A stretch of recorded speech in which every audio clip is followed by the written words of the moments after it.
Gaza is quiet on Monday. No Israeli bombs, no collapsing buildings, no air raid sirens for now. 3 days of bombardment by Israel has destroyed homes and killed dozens of Palestinians, many of them children. The ceasefire began late on Sunday, bringing relief and celebration.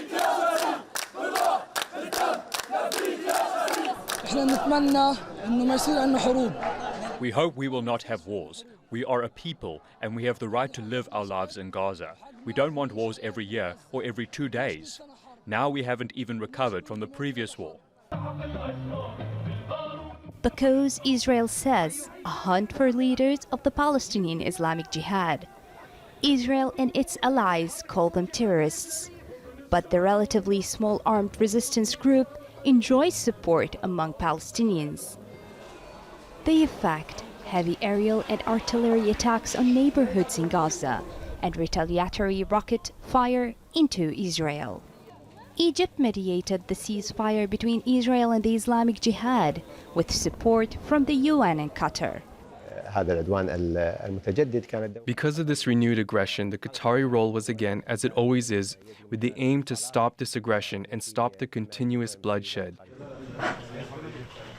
Israel and Islamic Jihad both reserve the right, they say, to respond to future aggression, assuring a decades-long conflict is far from over. The Zionist enemy had a clear and specific goal, the annihilation of the Islamic Jihad movement and its military wing, the Al-Quds Brigade. Today, after the clashes stopped, Islamic Jihad is clearly still strong. Minutes before the ceasefire took effect, a flurry of bombs and rockets flew back and forth between Gaza and Israel before the skies fell silent. People in Gaza don't get to go back to anything like normal because they're still living under Israel's siege that is a form of silent violence against every man, woman, and child in Gaza 24 hours a day, 365 days a year for 15 years. So unfortunately, it is fragile. This is going to happen again. I can't tell you if it's going to be in a day, a week, a month, or a year, but it's going to keep happening because Israel enjoys total impunity for its crimes against the Palestinian people. Let's cross over live now to ElSayed in Gaza. Youmna, how is that ceasefire holding now? Sammy, well, here in Gaza, while people are trying to get back to their normal lives, many families are mourning in funerals of their lost beloved ones in the past airstrikes. Others are in hospital with their injuries. But the situation remains very complicated politically, where it's a very cautious silence. It's a very fragile ceasefire, like you mentioned yourself. I mean, according to Islamic Jihad, a political leader here in the Gaza Strip, Jihad al-Batsh, who we have spoken to, they say that they have an agreement and they have promises by Egypt made on the release of Bassam al-Saadi and Khalid Awauda, and that is considered a promise for the ceasefire to be implemented in the coming 2 weeks of time frame, he said, or as soon as possible. On the other hand, Israeli Internal Security Minister said that the agreement of the ceasefire did not include any releasing of any high-profile Islamic Jihad prisoners that are in custody with Israel. So Ziad al-Nakhala also last night in his presser, after the ceasefire agreement was reached, said that the Egyptian promises on releasing both Bassam al-Saadi and Khalil Awauda were made, and the not releasing them is considered a breaching of the ceasefire that could take them back to, or the group back to the attacks. So basically, it's a very complicated very complicated silence and ceasefire agreement. The situation is still very unclear. It's still very fragile. On the other hand, UN humanitarian coordinators here in the Gaza Strip investigating the aftermath of the Israeli strikes. The power plant has said that by 15G, it should have all the fuel needed to operate fully today at 15G. All right, thanks so much, Youmna.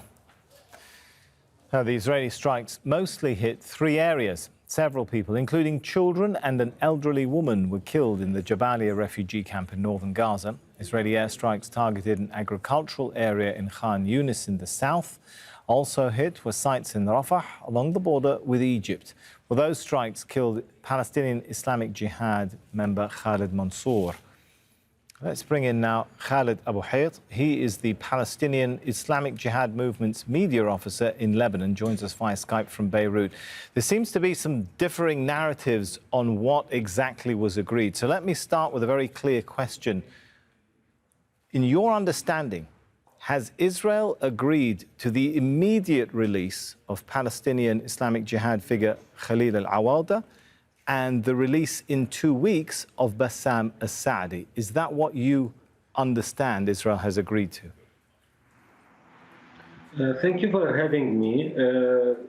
The office of last night, the Secretary General has mentioned in his press conference that there is an agreement has been reached by the Egyptian, and that agreement announces that Khalil al-Awada have to be released today morning, and Bassam al-Saadi is to be released within 2 weeks. Now it's for the Egypt. It's for Egypt to announce which one is right and which one is saying the truth, and what the agreement really had in its points.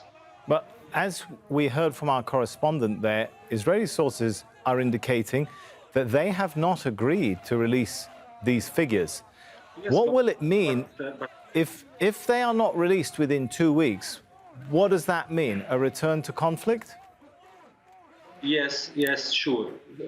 That was very obvious. We have a very clear decision that without releasing Khalil al-Awada and Bassam al-Saadi, there will be no ceasefire agreement.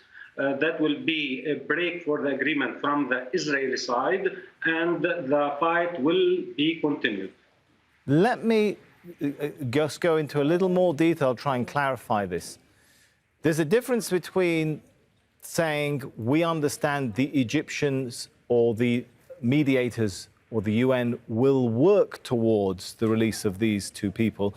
You're saying that's not your understanding. Your understanding is not a vague promise to work for the release of al-Awada and al-Saadi. Your understanding is that they will be released. That is the agreement, correct? Yes, but if you remember, the Egyptian declaration has to be made yesterday at 5 p.m., but it has been late until 8 p.m. or so on. There was a difference between the situation between Islamic Jihad and the position between Islamic Jihad and the Israeli party. Islamic Jihad asserted that without mentioning the release of Khalil al-Awada and Bassam al-Saadi, there will be no ceasefire agreement. So the Egyptians have to take that into consideration, and they mentioned that into the announcement. Where is this agreement? There has been no release of an official text of this agreement, right? Yes, now I think that it's in the Egypt hands.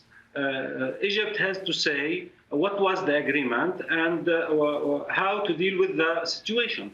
This is not the first time that the Israelis break the agreements.